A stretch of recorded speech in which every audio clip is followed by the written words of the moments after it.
Bukankah Nabi orang yang sampai bengkak-bengkak dalam rakaat pertama? Nanti saya bahas ketika sampai pada caranya. Dan ayat ini turun, Quran surah 17 ayat 79 sampai 80 ini.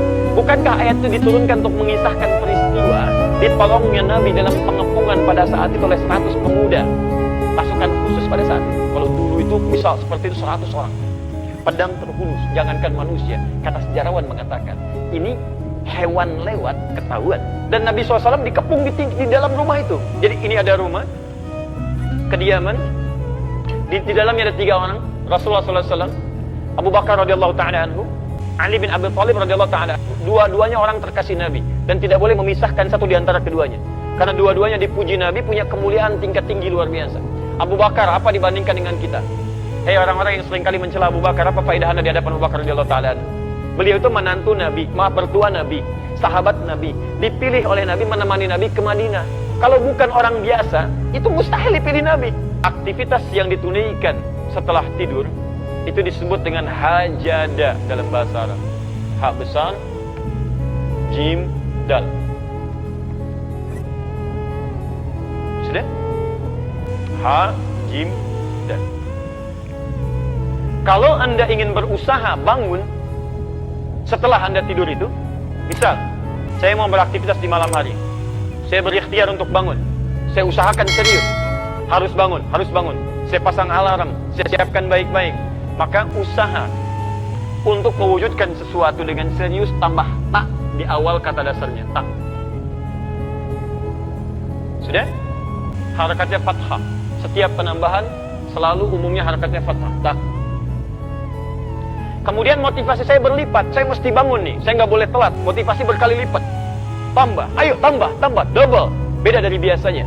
Double dalam bahasa Arab disebut dengan tasydid namanya, tasydid. Tambahkan tasydid sebelum huruf akhirnya. Ini huruf akhir dal, saya tambahkan sebelum huruf akhirnya jim, pakai tasydid. Tahajjud. Sifatnya ganti fathah sebelum akhir dengan dhammah. Kalau dhammah apa harakatnya? A atau I?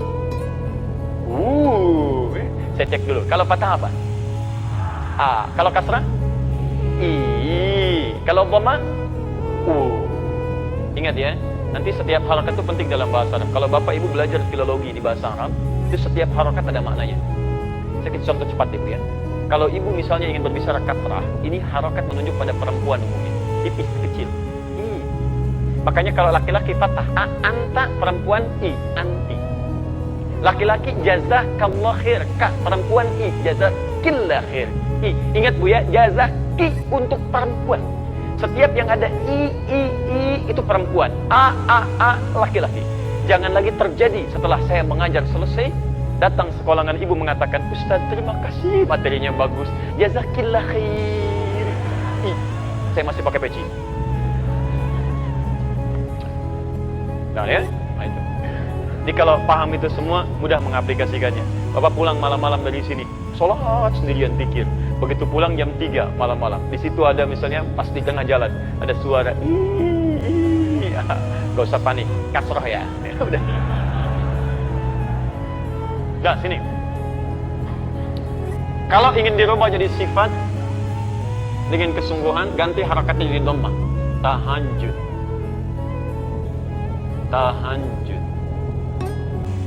Dah, lihat sini, lihat. Fokus ya. Salat yang ditunaikan di waktu malam diawali dengan tidur. Aktivitas yang ditunaikan di waktu malam setelah tidur disebut dengan hajada. Kalau serius direncanakan, tambah ta di depannya, tahajada. Kalau motivasinya berlipat, tambah tasdid di atas huruf sebelum akhirnya, jadi tahajjud. Paham? Baik, fokus. Sifat kesungguhannya disebut dengan tahajud. Pakai tasdid, harakatnya diganti jadi dhammah. Saya kembalikan ke sini. Fokus lihat baik-baik, saya kembalikan. Salatnya siang atau malam? Malam disebut apa tadi? Malamnya sepenuh malam atau sebagian malam? Sebagiannya sebelum tidur, setelah tidur? Setelah. Kalau ingin mengatakan sebagian malam, bahasa cepatnya tambah min sebelum kata lailnya. Minal lail. Paham? Kalau lail sepenuh malam, kalau minal lail sebagian malam. Sekarang buka Quran surah ke-17 ayat 79, paling kiri sebelah atas. Saya ingin Anda paham dulu ini. Setelah itu kita baca Qurannya. Nanti ada cara berbeda saat kita membaca Quran. Lihat sini. Sudah ditemukan? Paling kiri sebelah atas, Quran surah 17 ayat 79. Saya sarankan dalam setiap kajian, Anda siapkan mushaf ya, supaya kita agak nyambung. Wa minal laili fatahajjad bi. Ada? Lihat, wa minal lail. Wa minal lail. Ada minnya. Masih ingat tadi, kalau min itu sepenuh atau sebagian? Sekarang perhatikan cara mengartikannya. Wa minal lail. Kata Allah, dan dari sebagian malam itu. Saya nggak tuntut Anda mengerjakan sepenuh malam. Kata Allah, nggak usah. Sebagian malam aja. Silahkan kamu istirahat dulu.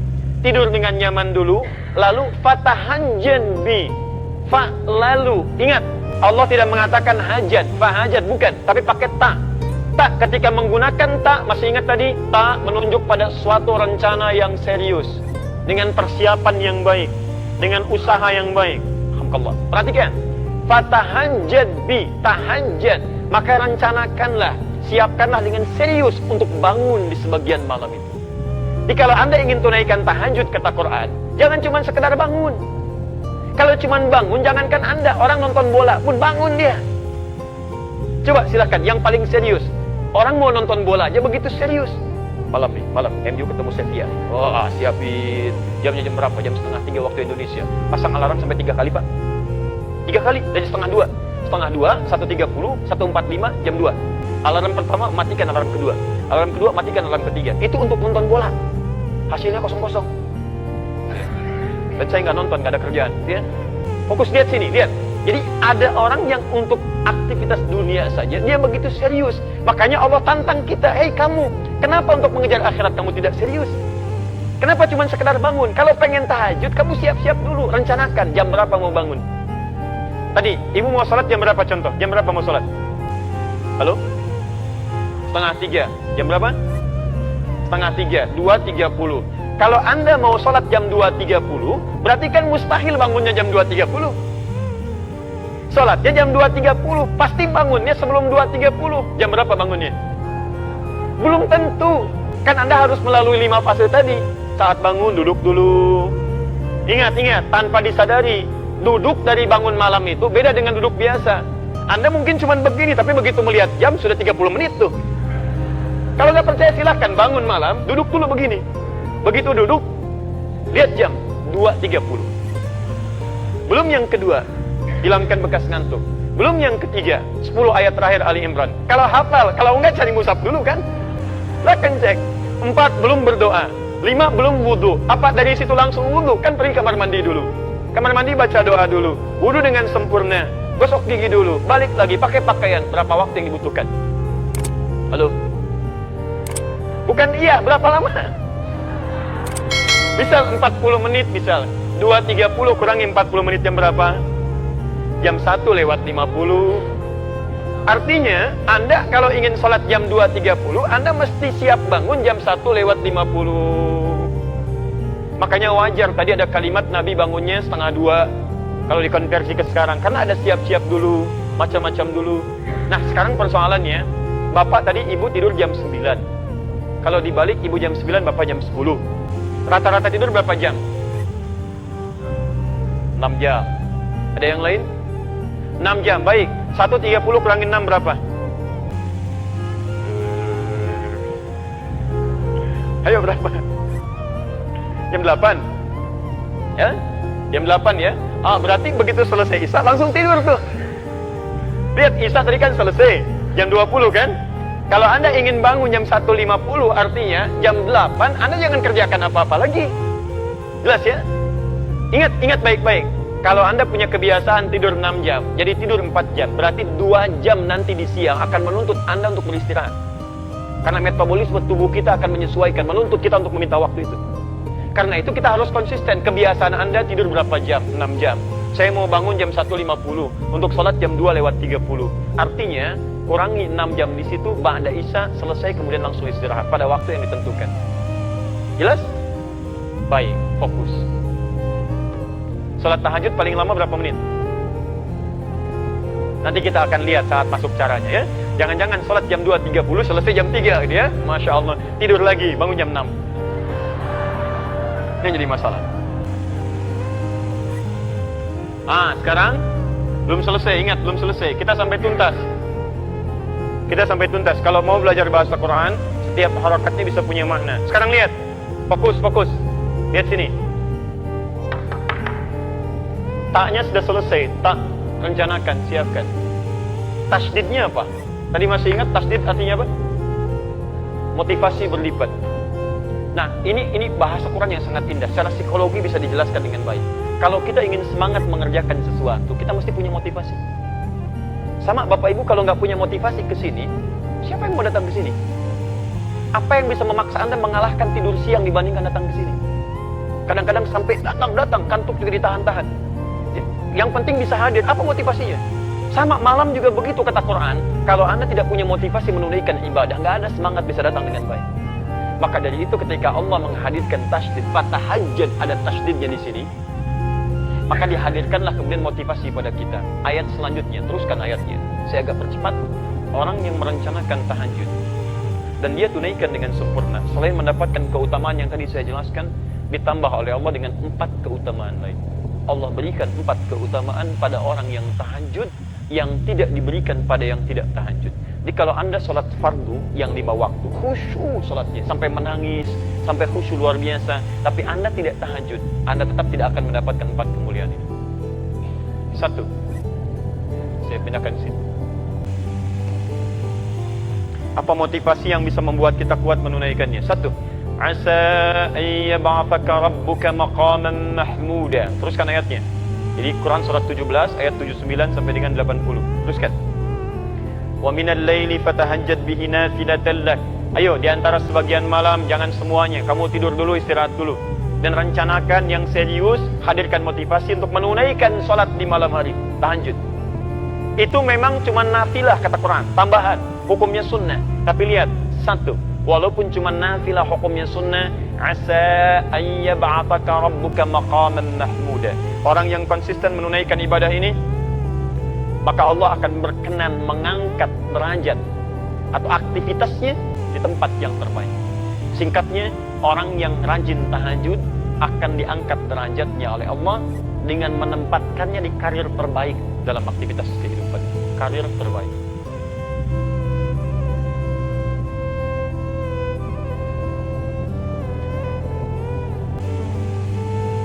Jadi ada maqam mahmudah, itu berbeda. Kalau maqam itu sifatnya umum. Ya, nilai kebaikannya bisa dipandang mulia, tapi juga bisa dipandang dipersoalkan oleh orang lain.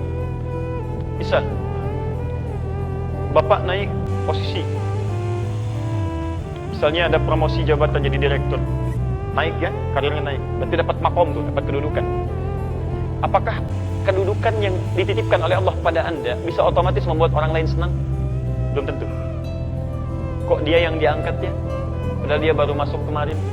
Junior saya dan sebagainya. Itu maqam. Tapi ada yang kedua.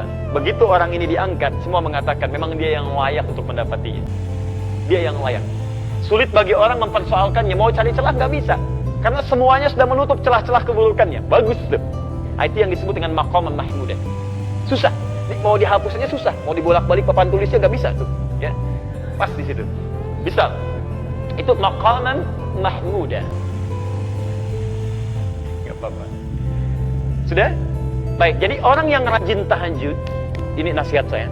Orang yang rajin tahajud ditunaikan dengan benar, maka hal pertama yang Allah anugerahkan kepada kita, apapun aktivitasnya, Allah akan tempatkan di tempat yang terbaik dalam kehidupan. Bisa. Kalau Anda misalnya pengusaha atau berbisnis atau apapun dalam kehidupan, termasuk ibu misalnya beraktivitas, maka Allah akan tempatkan di tempat terbaik menurut Allah, bukan menurut manusia. Kalau menurut manusia begini, posisi yang terbaik manajer atau direktur? Bu, ibu langsung direktur ini ya, baik. Direktur, alhamdulillah. Sekarang pilih mana bu? Direktur gajinya misalnya, taruhlah 200 juta sebulan. Tapi maaf, kesulitannya meningkat. Sulit sholat, banyak rapat, ya, kemudian mohon maaf aktivitasnya jadi melebar, ya, aktivitas bahkan dekat dengan maksiat. Kalau dulu misalnya, ya, mohon maaf ya, bayarnya tenis, sekarang sudah golf, ya, yang dilihat sudah lain, yang dipukul sudah lain, yang namanya sudah lain. Kalau dulu yang ngantar-ngantar bawa mapnya laki-laki, sekarang direktur, sekretarisnya perempuan, bisa. Atau manajer, Gajinya beda sedikit lah, 100 juta misalnya. Sholatnya enak, nyaman. Jumatan juga nyaman, masih bisa ikut tausiah. Aktivitas bisa menghindar dari banyaknya maksiat. Ibu pilih mana sekarang, manajer atau direktur? Nah, sudah. Baik, ganti lagi Bu, ganti supaya paham betul. Manajer dengan pegawai biasa. Manajer levelnya gaji 100 juta. Masya Allah, tapi sholat susah, Jumatan susah, pengajian susah.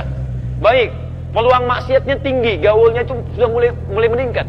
Pegawai biasa, turunkan, gaji cuma 1 juta. Sholatnya enak, nyaman.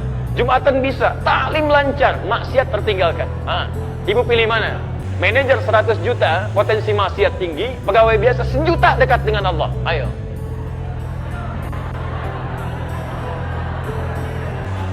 Dia pilih yang ketiga Pak, manajer lebih dekat dengan Allah katanya.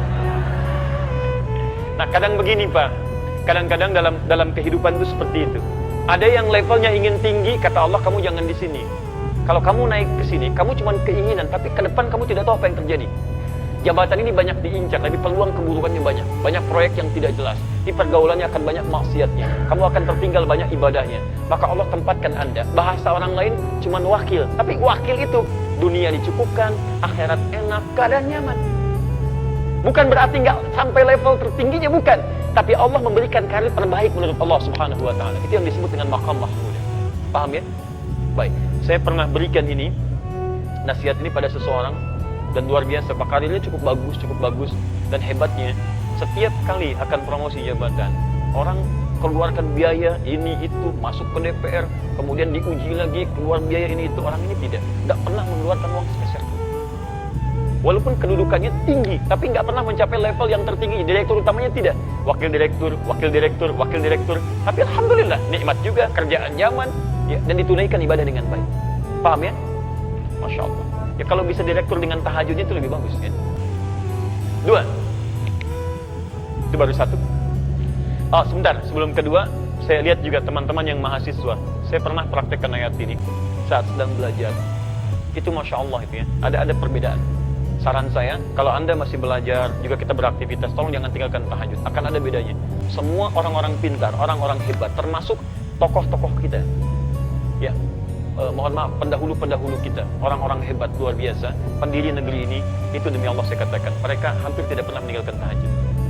Anda kenal Jenderal Sudirman? Kenal di mana? Luar biasa. Itu Masya Allah. Ya. Beliau ketahanan hidupnya luar biasa, bergelir ya, sebagian dari tubuhnya, bagian organ pentingnya sudah hilang. Tapi tahukah Anda kalau beliau senantiasa berzikir di hadapan Allah Subhanahu wa Ta'ala, bangun malam menunaikan ibadah, berdoa dengan baik dan sebagainya, bagaimana anugerah Allah kepada beliau?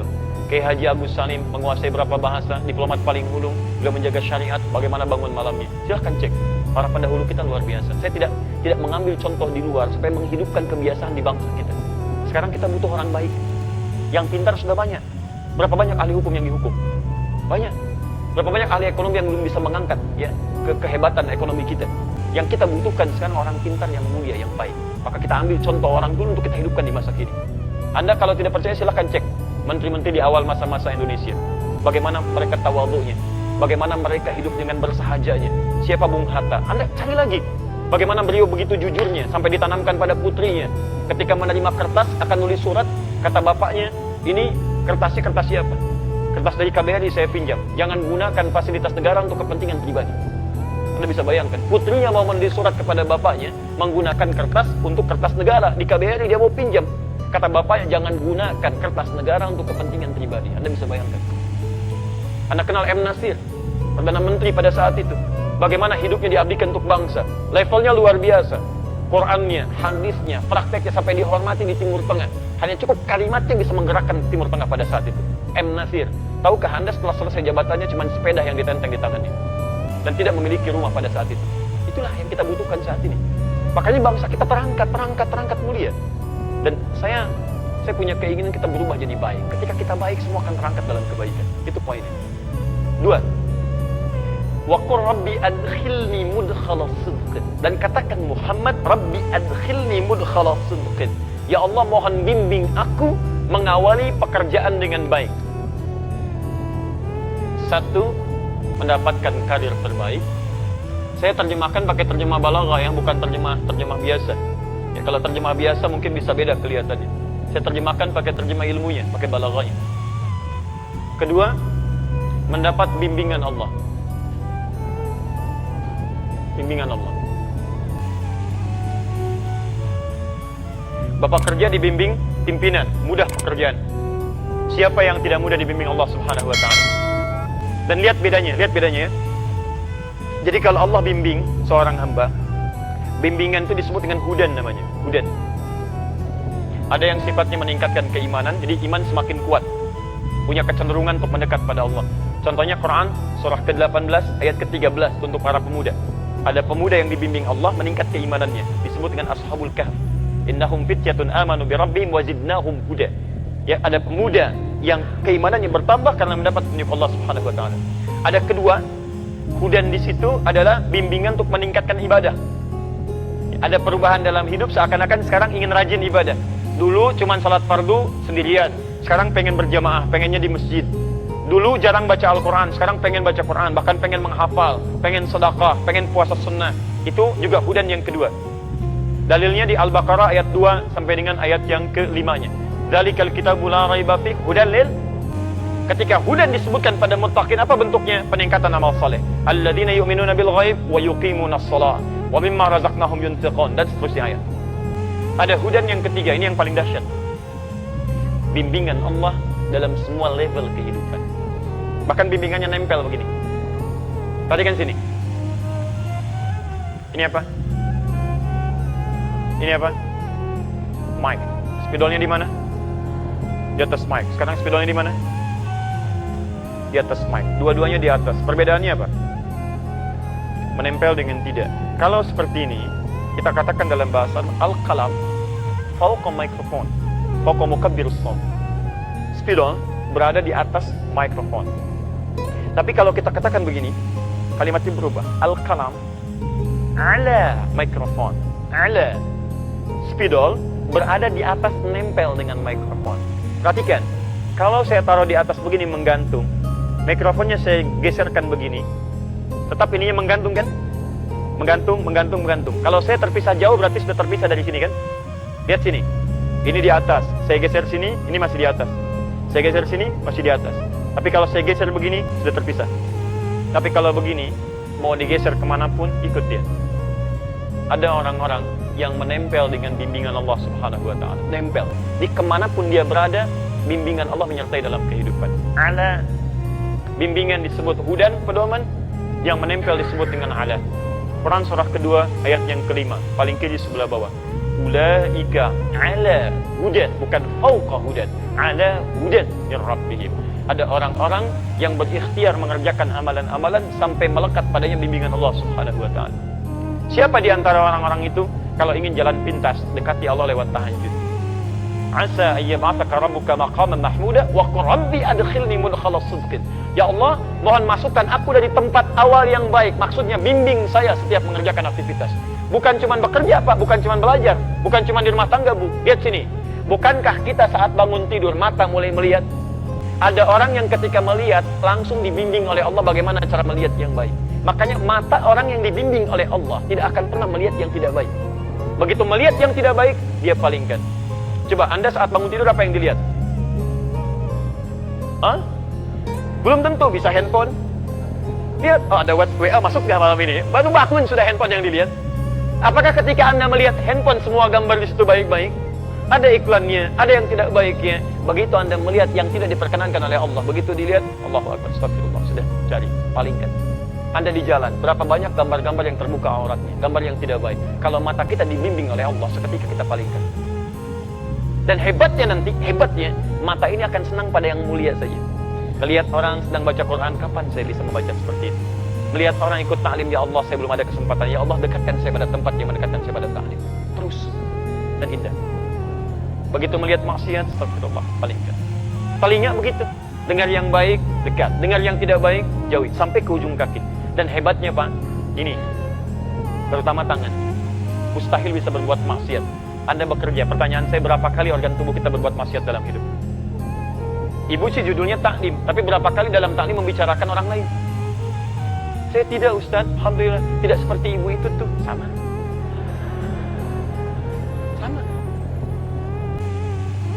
Berapa kali pelaku taklim saling mencela satu dengan yang lainnya, bikin status yang tidak baik. Jangan bicara yang umum-umum lah, yang taklim aja dulu. Katanya taklim merubah diri lebih baik, tapi kenapa setelah taklim jadi semakin tidak baik? Orang dulu jahiliyah banyak bertengkar, setelah taklim rukun. Aus dengan Khazraj 120 tahun, dendamnya kesumat tuh, luar biasa. Sampai turun Quran melukiskan bagaimana dendam mereka. Kalau disediakan materi semuka bumi untuk mengupas itu, menjadikan mereka nyatu kembali, kata Quran gak akan bisa, saking kesumatnya dendamnya. Turun Quran surah ke-8 ayat ke-63. Lau anfaqta ma fil ardi jami'a ma alafta baina qulubihim. Kalau engkau infakkan semua yang kau miliki di bumi, gak akan bisa nyatukan mereka. Tapi apa yang terjadi? Allah yang menyatukan mereka dengan risalah Al-Quran. Diajarkan oleh Nabi, dipersatukan lewat sunnah Nabi. Quran, sunnah yang musuhan 120 tahun bisa selesai pada saat itu. Anda baru ikut ngaji Quran, sunnah 12 menit langsung mencela orang lain. Kenapa? Apa yang salah gitu? Coba cek lagi teman-teman sekalian. Dikembalikan, Quran itu membuat kita lembut. Kalau memang buruk, wajar untuk dicela. Keburukan wajar dicela. Tapi celaan itu menghadirkan kebaikan dalam kehidupan, bukan penjauhan. Assalamualaikum, besok aja ya, besok aja. Kok nggak dijawab? Beda manhaj.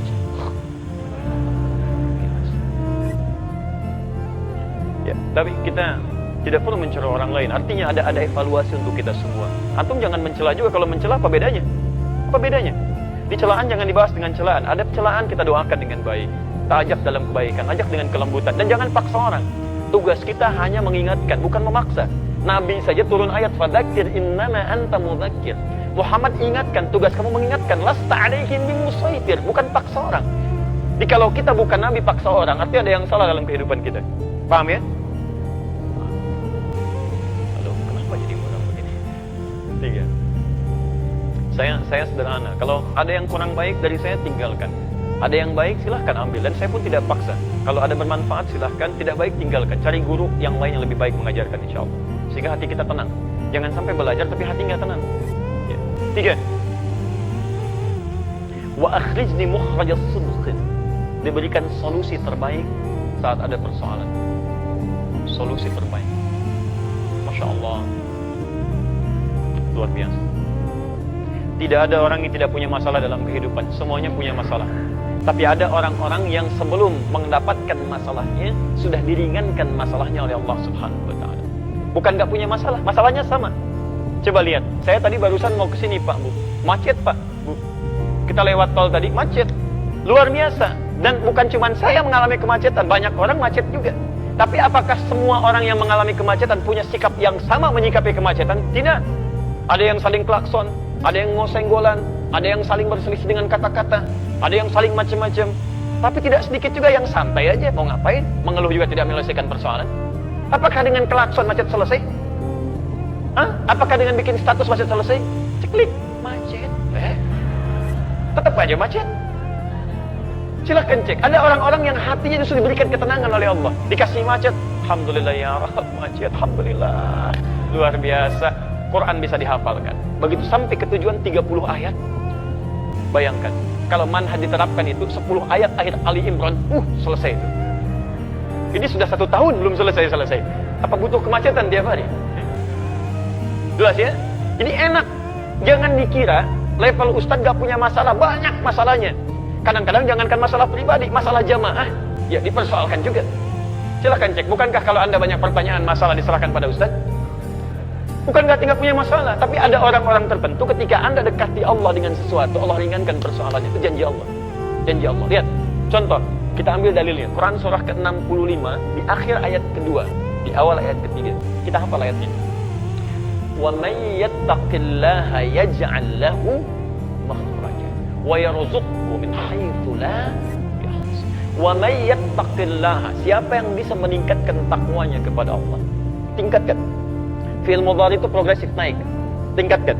Yaj'al lahu makhraja. Makhraja, lihat. Yattaqillah yaj'al lahu makhraja.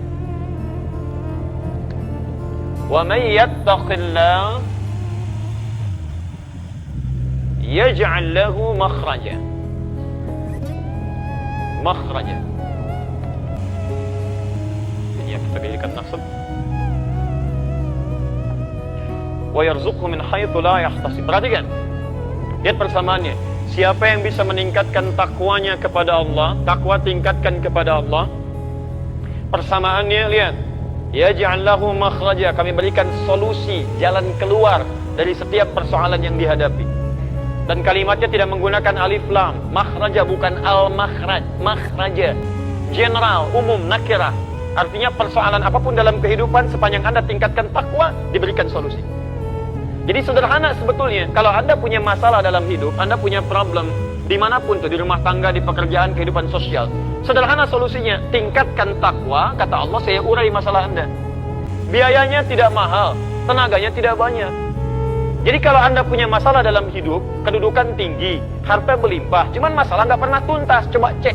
Barangkali bukan kurang terhormat Anda, barangkali kurang takwa. Bukan kurang kaya, barangkali kurang ini, kurang takwa. Ini poinnya.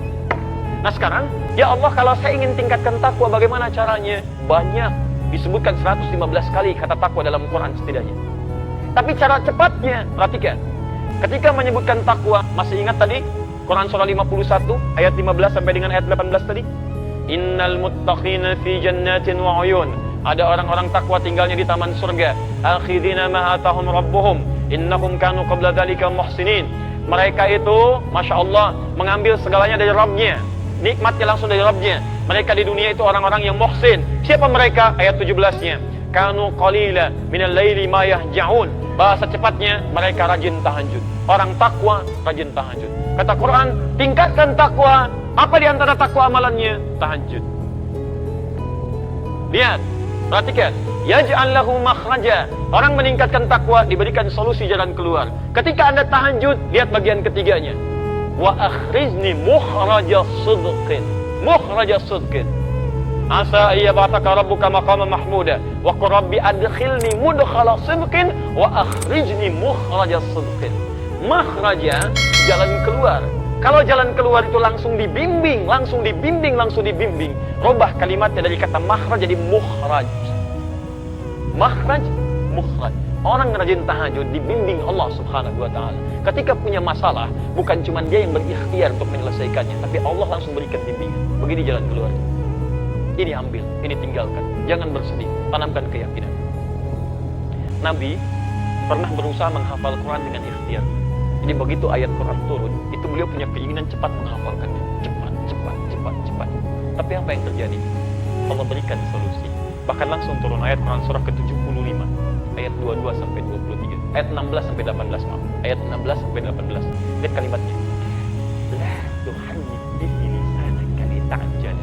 Muhammad, kamu gak usah cepat-cepat menggerakkan lisan untuk sekedar ingin cepat menghafalkan.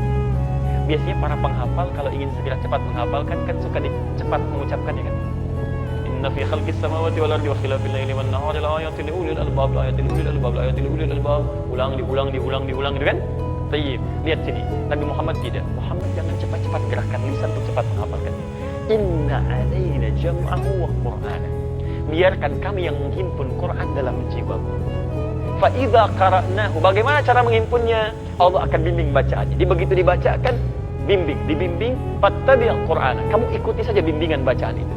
Ini ada orang-orang yang menghafal Qur'annya, bukan cuma dia berikhtiar menghafal, tapi Allah tanamkan bacaan Qur'annya. Jadi ketika dia baca ada bimbingan dalam jiwanya. Cepat seakan-akan mengalir begitu deras. Kami pernah ambil manhaj ini, diterapkan kemudian dan jadi buku. Itu yang kita bahas tiap pekan, tiap Kamis malam Jumat lewat akhir TV ba'da maghrib. Dan jadilah kemudian pedoman menghafal Quran dalam 30 hari. Sekarang Pak, ada perlomba-lomba orang menghafal Quran, bukan hitungan masa 2 tahun lagi. Ada yang 27 hari, ada yang 25 hari. Saya bermohon pada Allah semoga Anda termasuk bagian dari insyaAllah. Dan tidak cukup dengan amin, mulai dulu menghafal. Mulai. Ya, ambil, kan kita sudah bagikan bukunya gratis itu ya. Lihat sini, fokus teman-teman. Apa amalan Nabi sampai Allah berkenan memudahkan urusannya, gak usah capek. Apa amalannya? Ternyata salah satunya, bukankah Nabi orang yang paling kuat tahajudnya? Bukankah Nabi orang yang sampai bengkak-bengkak dalam rakaat pertama? Nanti saya bahas ketika sampai pada caranya. Dan ayat ini turun, Quran surah 17 ayat 79 sampai 80 ini, bukankah ayat itu diturunkan untuk mengisahkan peristiwa ditolongnya Nabi dalam pengepungan pada saat itu oleh 100 pemuda pasukan khusus pada saat itu. Jadi kalau sekarang kita di komplek angkatan laut ada pasukan khususnya yang hantu laut luar biasa, terbaik di dunia, Denjaka. Jadi detasemen Jala Mangkara, kalau dulu itu bisa seperti itu 100 orang. Pedang terhunus, jangankan manusia. Kata sejarawan mengatakan, ini hewan lewat ketahuan. Hewan saja. Bahkan mengatakan lalat itu datang sudah ketahuan. Dan Nabi SAW dikepung di dalam rumah itu. Jadi ini ada rumah, kediaman, di dalamnya ada 3 orang, Rasulullah SAW, Abu Bakar radhiyallahu ta'ala anhu, Ali bin Abi Thalib radhiyallahu ta'ala anhu. Dua-duanya orang terkasih Nabi dan tidak boleh memisahkan satu di antara keduanya. Karena dua-duanya dipuji Nabi punya kemuliaan tingkat tinggi luar biasa.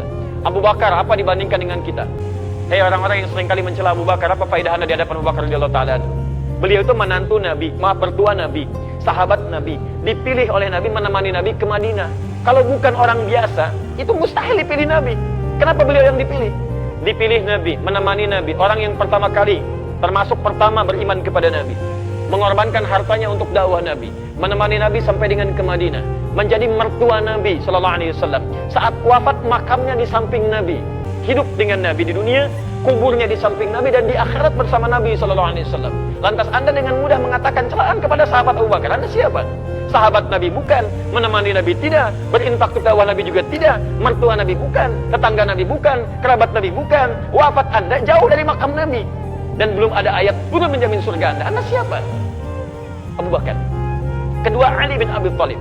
Duhai yang merendahkan sahabat Ali bin Abi Thalib, Anda siapa? Ali bin Abi Thalib termasuk keluarga Nabi, pemuda yang sangat luar biasa, dipuji Nabi dan dipilih untuk mendampingi putri terkasih Nabi. Kalau bukan orang yang luar biasa, mustahil dipilih. Masa mau titipkan pada yang lain? Yang dipilih Ali bin Abi Thalib, jenius orangnya, pemuda ahli surga, luar biasa. Dipilih 3 orang berada di situ, 3-3-nya mulia. Tapi hebatnya, ketika Nabi mengetes wala wal bara itu luar biasa. Kata Nabi, Abu Bakar ikut saya, temani saya hijrah. Siap ya Rasulullah. Ali, kamu tidur, ini yang hebat. Ali, kamu tidur di tempat saya ini. Lakukan penyamaran, tidur. Dan itu kan tempat tidurnya Nabi yang diincar taruhannya nyawa. Dan hebatnya sahabat Ali tidak protes. Sayyidina Ali radhiyallahu ta'ala enggak protes. Ya Rasulullah, jangan saya lah, Abu Bakar aja yang tuaan dikit. Misalnya tidak. Tidak. Abu Bakar ikut saya, kamu tidur. Tapi kisahnya bukan di situ. Kisahnya, kok bisa pasukan khusus yang tahan dari kantuk dan macam-macam tiba-tiba bisa dibikin kantuk pada saat itu. Waktunya tiba, lenggang aja keluar walaupun gak bawa kangkung. Silahkan cek. Jalan keluar.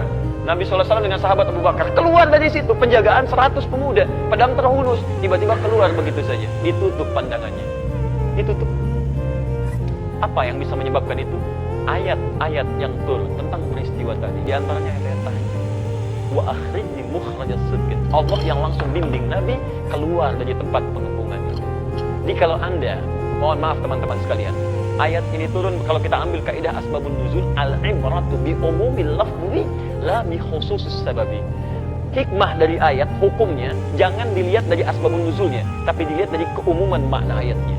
Artinya, Allah ingin menyampaikan kalau Anda sedang dikepung oleh persoalan kehidupan, membuat Anda tertekan, membuat Anda seakan-akan punya perasaan gelap, seakan-akan lemah dan sebagainya, ahli tahajud akan dilindungi oleh Allah Subhanahu wa taala. Tunjukkan pada saya pekerjaan mana yang Anda kerjakan gak ada saingan. Kadang-kadang ada yang ingin menyingkirkan, menyungkurkan jahat terhadap Anda. Salah satu caranya, Anda bangun malam, dekati Allah Subhanahu wa taala. Kalau sudah dekat dengan Allah, siapa yang bisa mengalahkan Allah dan berani berperang dengan Allah Subhanahu wa taala? Paham ya? Terakhir. 4. Waj'alni min ladunka sultanan nasira. Saya mohon maaf ya, lebih sedikit dari setengah 3 ya untuk menyempurnakan ini. Waj'alni min ladunka sultanan nasira. Dan mohon ya Allah, jadikan untuk saya pertolongan langsung darimu. Jadi kalau yang tadi dibimbing, diberi solusi, kalau yang keempat ditolong langsung oleh Allah tanpa perantara. Ahli tahajud mendapat perlindungan langsung dari Allah Subhanahu wa taala. 3 hilang, 1 datang. 1, 2, 3, 4. Kadir terbaik, bimbingan dari Allah, solusi. Yang keempat mendapat perlindungan dari Allah Subhanahu wa taala. Masya Allah. Kalau sudah seperti itu, apalagi yang disoalkan? Maka Anda semua akan mengatakan, kalau nggak percaya lakukan dulu. Maka ketika Anda sudah mendapatkannya, Anda akan mengatakan, wa qul ja'al haqq wa zahaqal batil innal batila kana zahuqa. Benar memang yang datang dari al-haq, sungguh benar dari Allah Subhanahu wa taala. Kebatilan akan hilang. kebatilan dari perasaan saya, kebatilan dari pikiran saya, kebatilan dari tindakan saya, dan kebatilan yang datang dari banyak orang hilang semua dengan kedekatan kita bersama Allah Subhanahu wa Ta'ala. Jelas?